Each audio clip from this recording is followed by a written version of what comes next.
पूछता है भारत में मेरे साथ आज अगर स्क्रीन में दिखाई दे तो बहुत अच्छा होगा।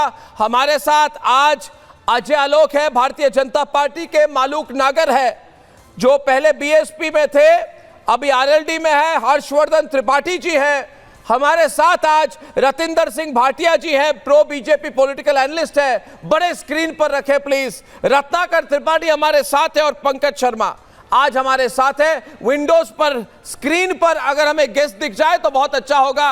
ऋषि जी आइए, जल्दी बैठिए, जल्दी बैठिए। और पूछता है भारत में पहला सवाल आज दोस्तों कि अजय आलोक, आवाज आ रही है? ये लोग कह रहे हैं कल से आंदोलन शुरू करेंगे हम।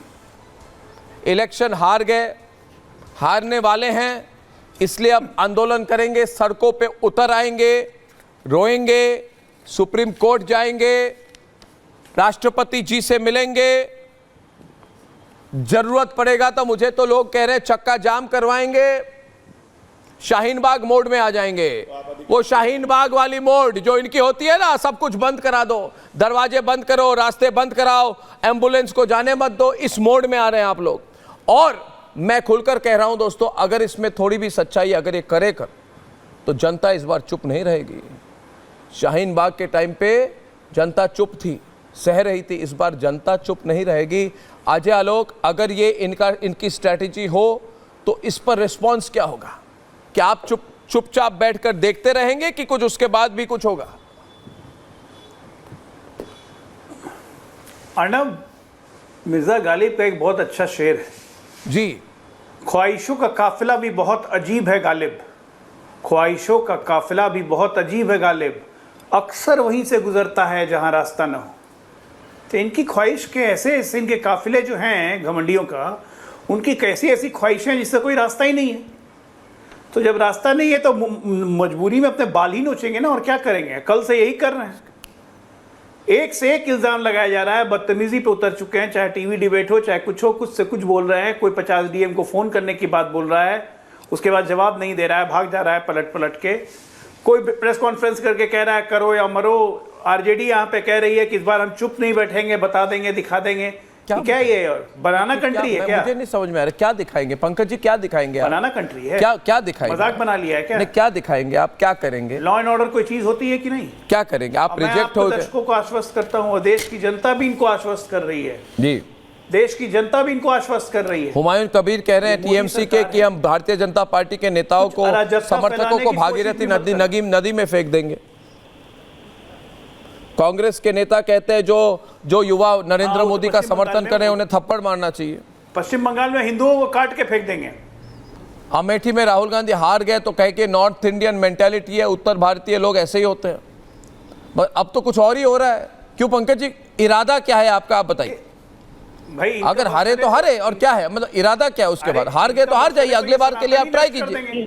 जी, आप बेकार, आप बेवजह बात का बतंगड़ बना रहे हैं। आप ये कहना चाहते हैं कि अगर मतगणना में गड़बड़ी करने की कोशिश हो तो वो होने दी जाए, और आप धमका रहे हैं कि नतीजे मानने पड़ेंगे।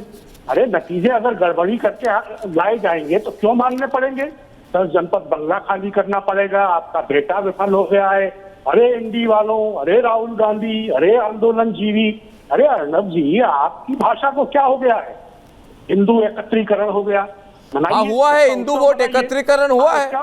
ये मेरी एनालिसिस है। आपको गुस्सा आ रहा है कि हिंदू एकजुट हो गया, आपको गुस्सा आ रहा है, आपको अच्छा नहीं लग रहा? अरे हिंदू एकजुट हो गया, आपको अच्छा नहीं लगा?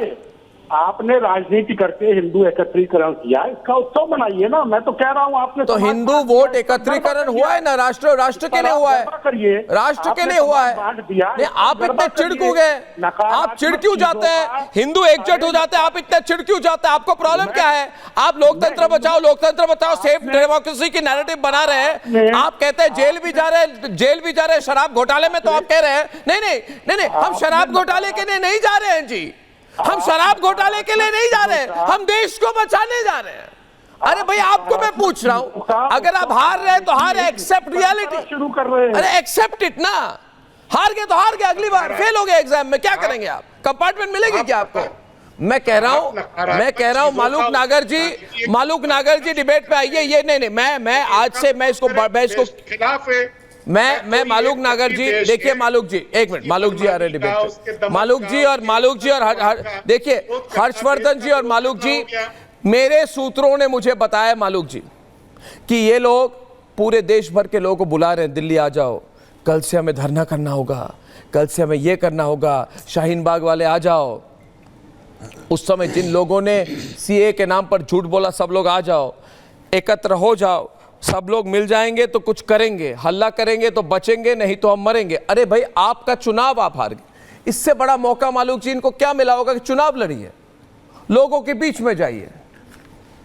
आप हिंदू एकत्रीकरण की बात कर रहे हैं। हिंदू एकत्रीकरण हो चुकी है, हिंदू एकत्रीकरण हो चुकी है पंकज जी, हिंदू एकजुट हो चुके हैं, हिंदू एकजुट रहेंगे, हिंदुओं को बांट नहीं पाएंगे।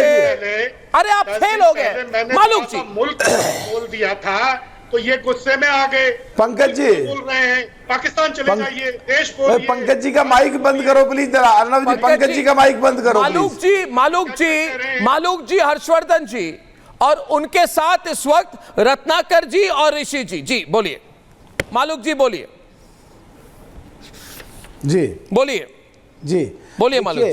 अर्णव जी, जो लोग पंकज जी बैठे हैं और उनके साथ त्रिपाठी जी बैठे हैं, हाँ। ये रोज कहते थे प्रजातंत्र खतरे में, लोकतंत्र खतरे में, संविधान खतरे में। संवैधानिक दायरे में, देश की संसदीय परंपराओं, देश के संसद की प्रणाली में जो कानून बने हैं, माननीय सुप्रीम कोर्ट ने उनके कंप्लायंस करते हुए एक ऑर्डर दिया और एक निष्पक्ष तरीके से चुनाव आयोग ने चुनाव कराए। और इसके बाद अगर सब रिजल्ट जो ये करना चाहते हैं ऐसे नहीं आए, जो ये अपने मुद्दों पे फेल हुए, पब्लिक में फेल हुए, फेल हो गए, के मुद्दे नहीं उठे, गरीबों के मुद्दे नहीं उठे, तो अब ये इस तरह का जो आप कह रहे हैं, अगर ये इस तरह का बवाल देश में करते हैं, ये देश में जो व्यवस्था है, कानून व्यवस्था, उसको तोड़ते हैं, तो प्रश्न ये उठता है, लोकतंत्र खतरे में कौन डाल रहा है, प्रजातंत्र खतरे में कौन डाल रहा है, संविधान की धज्जियां कौन उड़ाने की कोशिश कर रहा है। अर्णव जी, इनको सोचना चाहिए। 10-10, 11-11 बजे जब सो के उठते हैं, जो दूसरे कॉम्पिटिटर हैं आज के तारीख में, जो देश के एनडीए की सरकार के जो लोग हैं, वो तमाम काम करके जब जा चुके होते हैं, ये सो करके उठते हैं। जब ये बैठते हैं, गुस्से में होते हैं इनके नेता, और इनके पास कोई आता नहीं है, गुस्से में चिड़चिड़े बैठे रहते हैं। एक दो कोई लोग आते हैं तो उन्हें डांट के भगा देते हैं। इनका फ्रस्ट्रेशन लेवल इतना ज्यादा बढ़ चुका है कि सामान्य व्यवहार रहा नहीं है इनका। टेलीविजन पे भी लड़ने को तैयार, चुनाव में भी लड़ने को तैयार, पब्लिक में भी लड़ने को तैयार, और टेलीविजन पे क्या बोल रहे हैं, क्या नहीं बोल रहे हैं, देश की छवि कैसी होगी विदेशों में, इसको सब भूल के कुछ का कुछ बोल रहे हैं। और देश एक तरफ तरक्की कर रहा है। आज ये मौसम आते ही कि कल इतनी एनडीए की वोटें आएंगी और 2,500 सेंसेक्स ऊपर गया है, 12 लाख करोड़ लोग, देश के लोगों को फायदा हुआ है, देश की इकोनॉमी मजबूत हुई है, विदेश में बैठे हुए लोग हमारे देश में निवेश करना चाहते हैं। अर्णव जी, इनको तो सीधा कहना चाहिए, गिरेबान में झांकना चाहिए, क्या क्या कमी हुई है इनसे, उनका आत्म मंथन करना चाहिए, विश्लेषण करना चाहिए, आत्मगिलानी होनी चाहिए, पछतावा होना चाहिए, और अगले चुनाव के बारे में नतीजे मानो, नतीजे मानो, नहीं तो देश इनको माफ करेगा नहीं। नतीजे मानो है तो कांग्रेस मुक्त देश, उसकी तरफ लगातार बढ़ जाएंगे।